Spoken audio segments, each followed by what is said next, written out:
Haciendo referente a la continuación de la estructura y modelo que debe de seguir el prototipo de investigación, a nuestro equipo le corresponde la parte del diseño del marco teórico, haciendo a los referentes teóricos.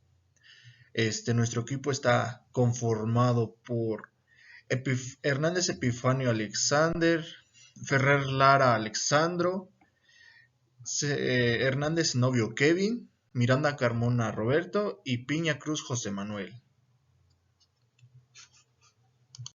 En la presente diapositiva nosotros colocamos una frase del escritor argentino, Carlos Sabino, el cual es un historiador, escritor, el cual parte de sus libros ha sido la investigación y el describir cómo se puede realizar un buen proceso de investigación, desarrollar algunos protocolos, algunas tesis, el cual pues, es una explicación muy extensa lo que él da.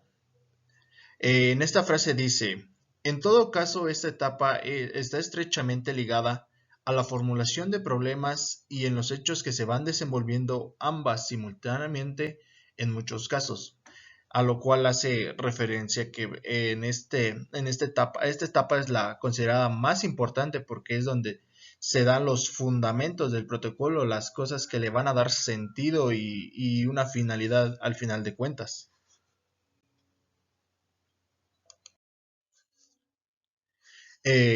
Como un término muy general, tenemos que el marco teórico es la etapa donde se reúne la información documental para confeccionar el diseño metodológico de la investigación, el cual, como se dijo en las palabras anteriores, el marco teórico es toda aquella información, todos aquellos medios, toda aquella métodos por donde se consideran las informaciones, lo cual hace que le dé el sentido lógico al protocolo, a la investigación, a una tesis, en la cual pues toda esa información, toda esa información se empieza a juntar, se empieza a analizar, se descartan, se anulan algunas ideas, pero es en la parte donde toda esa información se junta en un solo modelo y el cual se empieza a hacer un análisis para después pues reagruparlo y hacer el diseño metodológico de cómo va a ir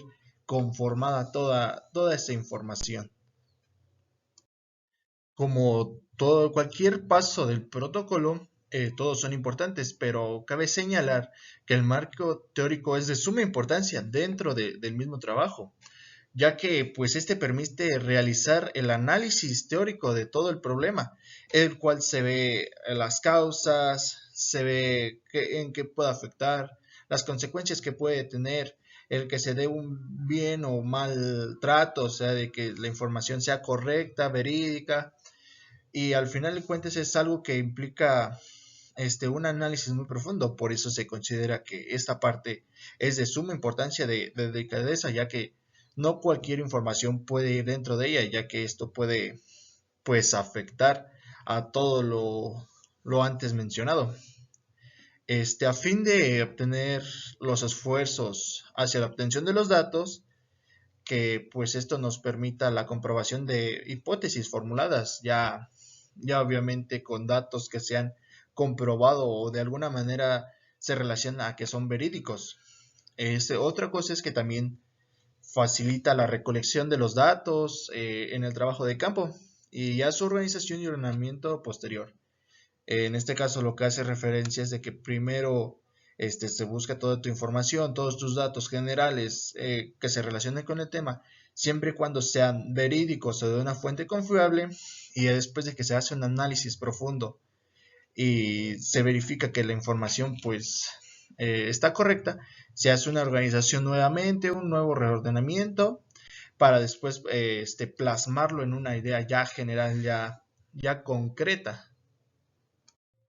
Dentro del marco teórico, se puede hacer referencia a que se constituye o está ampliamente abarcado de las categorías generales y particulares, del cual puede proceder que la información que se recolecta puede ser desde un libro, una enciclopedia, un diccionario, revistas de divulgación científica, de alguna otro medio impreso o digital, si es la manera de que se puede obtener información. También está la parte de los, de los conceptos, de las leyes, las definiciones, todo aquello que en concreto ya ha sido definido, que ya es existente y que se avala y que hay un respaldo por el cual pues esa información puede ser verídica. Ya si nos vamos a una parte más profesional, también tenemos la parte de las teorías, de los principios y de las clasificaciones, las cuales ya son, pues se puede decir que ya información que se ha tenido por bastante tiempo en la investigación y el cual pues resulta de una manera más verídica de comprobar. También hace referencia a lo que es las hipótesis científicas ya existentes, las cuales son en algunas ocasiones partes fundamentales donde se basa toda esta misma información y se puede hacer un análisis en concreto. Teniendo todas estas referencias y todas estas partes, esto es lo que constituye todo lo que es el marco teórico, lo que se conoce como marco teórico. Toda la información general que pueda venir de cualquier medio, ya sea impreso o digital, sean ideas en concretas o tal vez no, pero que tengan un respaldo. Toda esa información es la que le sirve a nuestra investigación, a nuestro prototipo, la cual le va a dar pues un sentido y un fin, una meta, la cual pues debe tener un resultado que sea alcanzable, que se pueda llegar. También de esta parte pues se debe tener mucho cuidado por la información que se llega a manejar, algunos datos que pues no son verídicos o no hay manera de comprobarlos.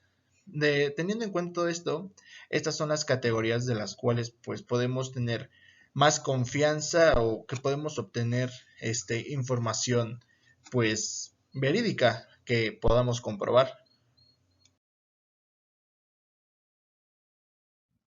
Bueno, pues el marco teórico nos va a servir como una guía para conocer específicamente conceptos y métodos que vamos a utilizar durante la recolección de información empírica. Con esto todos los demás procedimientos se facilitan y por tanto nos sirve como referencia permanente a la elaboración de hipótesis y en la construcción de variables e indicadores. Solamente este dominio teórico garantiza la elaboración de conclusiones de manera acertada. Como el marco teórico se basa en distintas fuentes de información, este nos va a servir para apoyar en la comprensión del desarrollo de la teoría de la investigación, el cual incluye las estructuras existentes de los diferentes niveles de complejidad en la sección de literatura de la investigación, la información de los campos relacionados que podrían ser utilizados para explicar con mayor claridad, los primeros estudios de investigación que han incluido las estructuras ya sea implícita o abierta en relación con la investigación. Los niveles de complejidad de la estructura debe ser simplificada en el diseño de la investigación y la creación de la investigación teórica, para posteriormente avanzar hacia el uso práctico. Y por último, la investigación regularmente incluye las estructuras, no solo una, sino muchas para explicar los diferentes aspectos de la investigación. Bien, para concluir con este tema, debemos de tener en mente que la revisión de la literatura es el punto más importante del marco teórico, puesto que, puesto que nuestro marco teórico está compuesto de artículos que deben de estar bien estructurados, fundamentados y por tanto deben de ser veraz, al no realizar dicha revisión podremos incluir artículos o simplemente algún texto, un pequeño texto que no sea veraz, que no tenga los fundamentos para ser comprobado como auténtico. Entonces, eso le quitaría la veracidad a todo nuestro marco teórico. Y pues bueno, la revisión de esto nos abre la puerta a la adopción de una teoría, la cual también puede ser llamada como hipótesis. Y dicha hipótesis se desarrolla desde una perspectiva ya dada gracias al marco teórico. Tenemos el siguiente tema, 2.6. Formulación de hipótesis o supuestos, si corresponde. ¿Qué es una hipótesis? Es una suposición hecha a partir de unos datos que sirve de base para iniciar una investigación o una argumentación. Como tal, vamos a postular un enunciado en el cual afirmemos que va a suceder un hecho desconocido.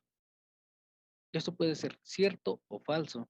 Esto se verá reflejado en la investigación del marco teórico, ya que en base a ello nuestras hipótesis pueden ser refutadas o desmentidas. Ahora, las hipótesis nos van a servir como guía, ya que estas plantean líneas de investigación en las cuales nosotros, como tratamos de pronosticar un hecho que aún desconocemos, pues vamos a buscar información que va a enriquecer nuestro marco teórico y que ciertamente puede ayudarnos a tener una mejor comprensión y a llegar a una mejor reflexión del tema. Para formular una hipótesis, esta debe ser comprensible y precisa. Lo que se pretende es que el investigador pueda llegar a un tema en concreto y abordarlo de una manera adecuada, que no pueda tener múltiples interpretaciones que puedan confundir al investigador y que al final no se logre comprobar si es cierta o no, o que simplemente no sea útil para la investigación. Las hipótesis también manejan variables, las cuales deben ser identificadas, ya que muchas veces pueden influir en los resultados que obtengamos. El investigador puede llegar a manejar de 2 a 15 hipótesis y estas pueden ser de diferentes tipos. Lo que se pretende es que tengamos una mejor comprensión del tema. No importa si propone 6 y a lo mejor puede que 4 estén mal. De eso se trata, de pronosticar hechos y llegar a una mejor comprensión del tema. Ahora, tenemos la importancia. Como dije, sirve de punto de partida, lo cual ayuda mucho al investigador a centrarse en algunos temas que le generan cierto interés. También otra importancia que tiene es como un instrumento de trabajo, ya que al servir de guía nos ayuda a orientar nuestra investigación y a obtener información adecuada para que no nos andemos por las ramas y perdamos tiempo y que juntemos información errónea o que simplemente no responde a la pregunta de investigación a través de la cual surgió nuestro interés por ese tema. También debe ser medible, ya que hay instrumentos de medición que van a decir que esta hipótesis es cierta o no lo es. Cuando decimos que es medible, es que esta puede ser comprobada. De no ser comprobada, ya digamos que es muy abstracta y que no, digamos, no se puede utilizar, pues no tendría sentido porque no tiene un fin práctico. No podemos decir, es cierta por esto o es falsa por esto. Finalidad. Consiste en responder a la pregunta de investigación, ya que las hipótesis, hasta en cierta medida, son pequeñas preguntas o pequeñas partes de dudas que nosotros tenemos sobre el tema. Así que al resolverlas o desmentirlas, podemos dar una mejor respuesta a la pregunta de investigación, ya que nuestras hipótesis van a ser refutadas o descartadas. Y si son refutadas, vamos a tener un sustento más sólido, el cual puede ayudar a fortalecer la hipótesis que teníamos y tomarla como una posible solución a la pregunta de investigación que teníamos en un inicio.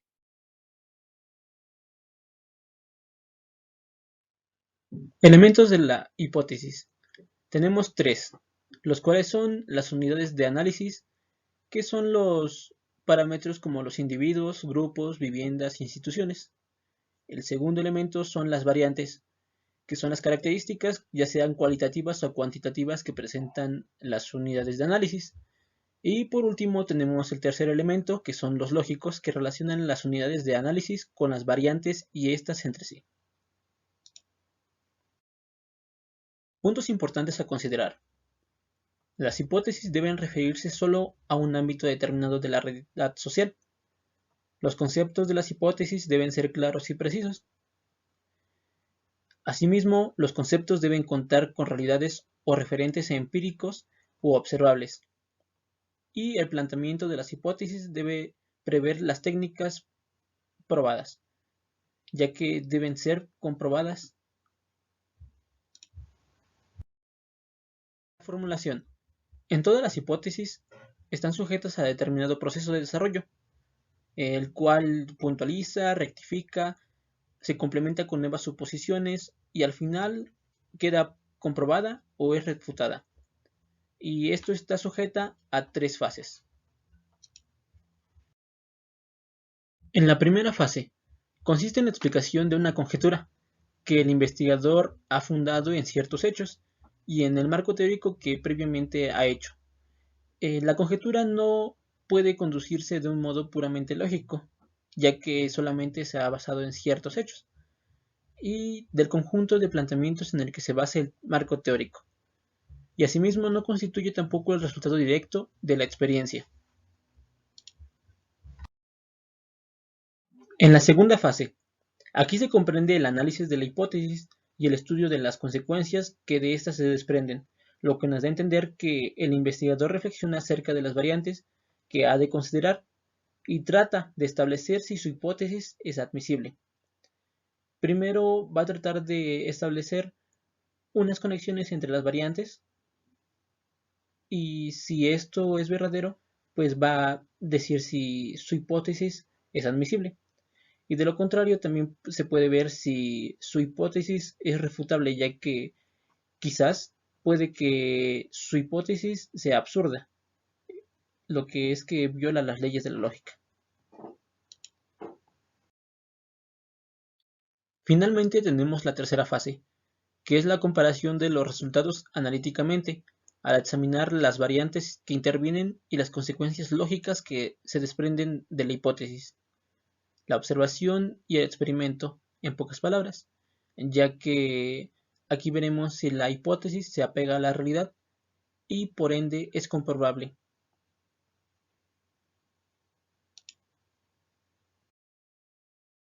Ahora veremos algunos tipos de hipótesis. Hipótesis descriptiva. Aquí se limita a describir cuál es la relación entre las variables en estudio, pero no explican sus causas.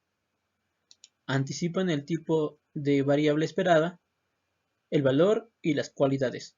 Un ejemplo de ello es el siguiente. La criminalidad en la ciudad de Caracas ha aumentado el 50% en relación en el año 2019. Hipótesis causales o de causalidad son aquellas que proponen explicar la relación de causa y efecto entre dos o más variables. Y aquí se desprende la hipótesis explicativa, que ofrece una explicación posible sobre la causa que relaciona las variables. Ejemplo de ello es la oración.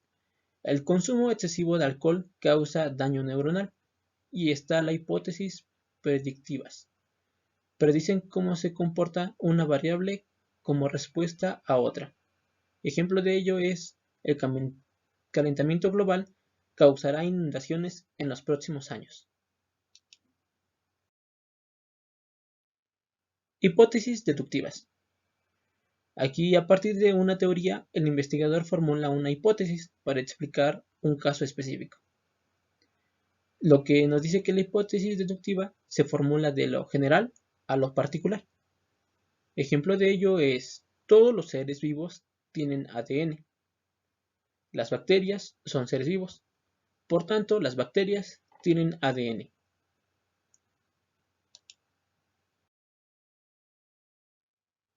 Está la hipótesis inductiva, que a partir de la observación de un caso o fenómeno en específico, el investigador formula una generalización o principio general.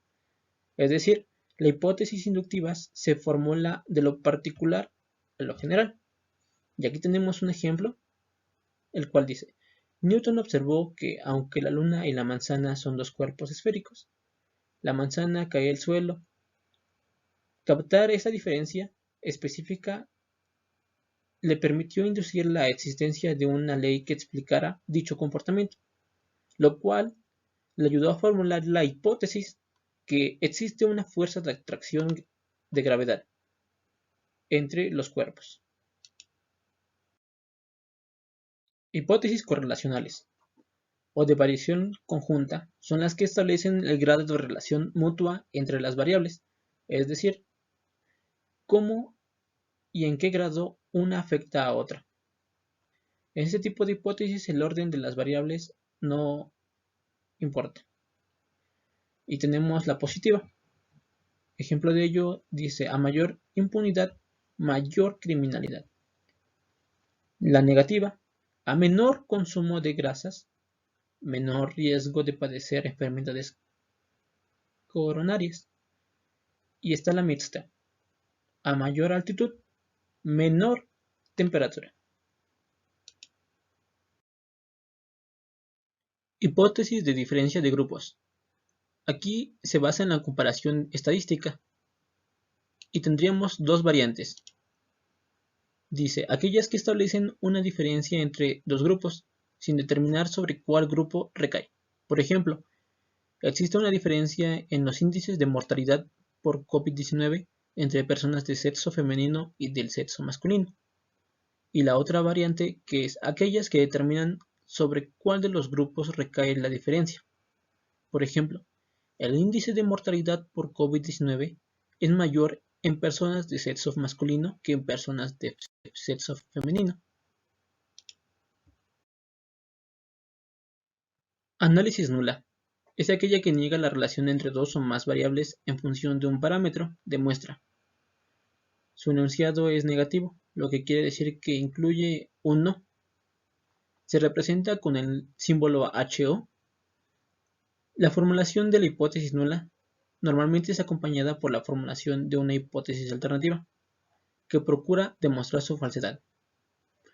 Ejemplo de la hipótesis nula es: el índice de masa muscular no se asocia con el sexo de las personas. Hipótesis alternativa. Toda hipótesis nula, que ya hemos hablado de ella, genera este tipo de hipótesis. Es decir, una respuesta alternativa a la hipótesis nula que pretende demostrar su falsedad. Se representa con el símbolo H1. Ejemplo de ello es HO. Índice de masa muscular no se asocia con el sexo de las personas. H1. El índice de masa muscular difiere entre hombres y mujeres. Ya no se ocupa el no. Hipótesis estadística. Aquí se traducen los símbolos estadísticos para afirmar o definir los parámetros de una o más poblaciones. Y este tipo de estadística se ocupa para recolectar datos en números, porcentajes o promedios. Bien, ahora sigue contrastes de hipótesis, que consiste prácticamente en unos pasos o procedimientos para aceptar o rechazar una hipótesis que se emite acerca de un parámetro o característica de una determinada población, que se divide en etapas. Cuando el investigador formula o hace una hipótesis sobre un parámetro poblacional, es decir, por ejemplo, que toma un determinado valor. En la segunda etapa, selecciona una muestra de aquella población. Y en la tercera y última etapa, que es la más importante, es donde se comprueba si los datos están o no de acuerdo con la hipótesis planteada, donde se compara lo observado en la muestra con la parte teórica. Entonces aquí ya podemos deducir cuando una hipótesis es rechazada o es aceptada. La hipótesis es rechazada cuando lo observado en la muestra no coincide con la parte de la hipótesis planteada. Entonces aquí el investigador puede rechazar esa hipótesis y hacer una nueva. Pero cuando una hipótesis es aceptada, quiere decir que lo observado sí coincide con la parte de la hipótesis planteada, la parte teórica. Entonces aquí el investigador puede continuar con su hipótesis.